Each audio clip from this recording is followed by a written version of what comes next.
Hello and welcome to another fun-filled knife adventure. Hooray! So today we're going to be looking at one of my favorite brands as of late, and that is Asher Knives. This company was started by a guy named Justin Cotton. He named it after his son Asher, and his first model he came out with was called the Classic. Reason I want to support him is because he's a U.S. citizen who decided to use great Chinese OEMs to keep the price down and then offer that price to us, the end user. And I really appreciate that. So I try to support him as much as I can. I've been trying to buy every new model he comes out with. This is one of his newest ones, or the newest one. It's the Asher Nomad in a crossbar and aluminum configuration. It's not titanium. Very, very lightweight knife. Great milling pattern on the aluminum. I don't know if you can see that. He's using the same wire clips, which are reversible. This knife is available in 4 different configurations. The drop point and the Wharncliffe with either black or satin hardware. I went with the satin hardware, and it looks great to me. I'm glad I did. Let's see what the action feels like. Oh yeah, buttery smooth. Oh wow, that crossbar lock feels very smooth. Has it got play? No. Oh wow, no vertical play. That's got to be one of the tightest crossbar locks I've felt. They all usually have just the tiniest bit. This one has zero play back and forth or up and down. It feels a lot, it reminds me a lot of how my drop bear feels, the Kaiser drop bear. So if you're familiar with that knife, you'll kind of know what this one feels like. Yeah, it feels great.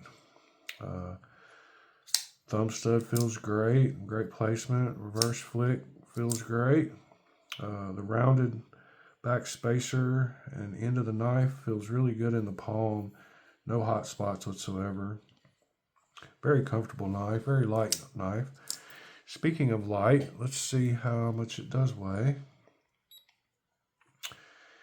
Let's see, it weighs 2.84 ounces. Wow. Another thing about this model, it does have steel liner inserts, so it's not just all aluminum, so that'll give it some more structural stability. But they managed to keep the weight way down. This is a 3.2 inch blade, 7.4 inches overall length. Let's check that out with the ruler. Let's see, that's according to the website. His stats are usually pretty good. 7.4, what it looks like. 3.25, 3.2 with about a 3.1 cutting edge. I can actually use my calipers here and get a little bit more precise. Zero it out. Let's see what we got here. Cutting edge looks like about right there, 3.1935. So him calling it a 3.2 inch blade is, the front of the scales are pretty straight, so 3.2 is good. Let's see, get some measurements of the blade width at the top here, right by the thumb studs. 0.1025, and then back here behind the blade edge,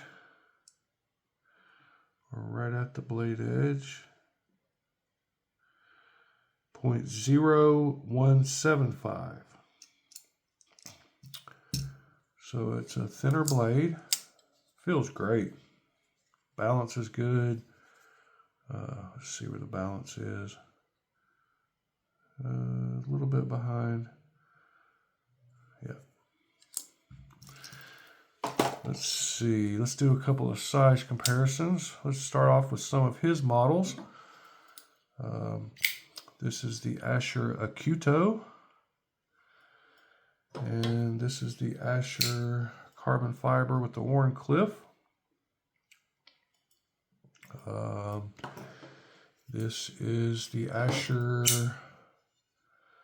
Douglas. All his knives seem to be very similar in size. This is the, actually, that's the Asher Spyro. Sorry, let me make sure. Yeah, that's the Spyro. Here's the Spyro crosslock. This is the Douglas. The Douglas has a different shaped blade, as you can see there. There's a few of his knives for you to check out. Let me get them centered there. There we go. So yeah, I try to support him, like I said, because, you know, he keeps the prices down. I believe the price of this one around $130, $135, and that's very fair for the quality you're getting. This one does have a S90V blade. Says it there on the CPM S90V. It's got a very nice stone washed finish. And the milling on these scales is great. There's no rough lines. They're all rounded, super comfortable. Let's do a few more comparisons with some other knives. Here's a PM2, whoops, and a PM3. It's a little larger than the PM3 and smaller than the PM2. Here's another knife a lot of people have, Kaiser Milital. You can see it's smaller than that. And let's see what else I have laying around here. This is a Gecko Customs Sikare. A little longer on the handles. Blades look pretty similar. What else do I have here? I've got a Giant Mouse Ace Tribeca. Pretty similar in size to the Tribeca. And then last but not least, everybody's favorite of 2024, the Walmart Bug Out Clone, or whatever you want to call it. I call it the Wug Out. Pretty close to the same size as it also. So it's a great size. Would be a great EDC knife. The lightness, there's a lot of people that are concerned with weight on their EDC knives. I myself am not. Larger guy, larger hands, larger pockets. Doesn't bother me weight-wise, but this one does feel super light. The action on it is just buttery smooth. You can feel those springs are very, very nice. He was using Kunwu as the OEM for a while, and I talked to him to ask him who he was using on a few different knives, and he said that he had switched to petrified fish because they seem to be doing a little bit better job than Kunwu was, which surprised me. But of course, that's just trying to relay what you want and what them to produce, and maybe they just have a little bit better translation. I've heard great things about Kunwu, so I'm not trying to talk trash at all about Kunwu, but he had talked about how he changed OEMs, and I'm sure he's not talking trash either. They did a great job with the knives they produced. Maybe cost was a little better with petrified fish with the same quality. Who knows? I don't know. So don't take what I'm saying as gospel, but I just know that he said he was going to use petrified fish, and I'm not sure if that's who he used on this model, but it's possible. I'm sure you could look it up and let me know in the comments. Speaking of comments, I really appreciate you sticking around and watching the video to the end. Well, not quite the end. Let's do a sharpness test on it.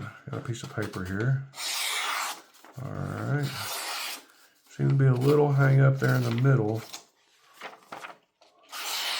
The back and the front feel good. I guess the middle, yeah, the middle feels okay. It probably just needs a good stropping. Not sure who sharpened it. Like I said, I don't know who made it. It's plenty sharp that I'm sure a little stropping would get it right back. Like I said, I do appreciate you watching my videos. If you would subscribe and you haven't, please do so. Tell your friends about me. Gaining subscribers daily and trying to get to that 1,000 mark. When I do, I'm going to do a giveaway. So pay attention to how many subscribers I have, because whenever you see a video after my 1,000 subscriber mark, it's going to be a giveaway. I'm going to try to do some giveaways more often, actually. Going to be doing some anodizing videos very soon. I've already got one of them recorded. Going to release it soon. Try to help teach people how to mod their knives and anodize titanium and get into all that.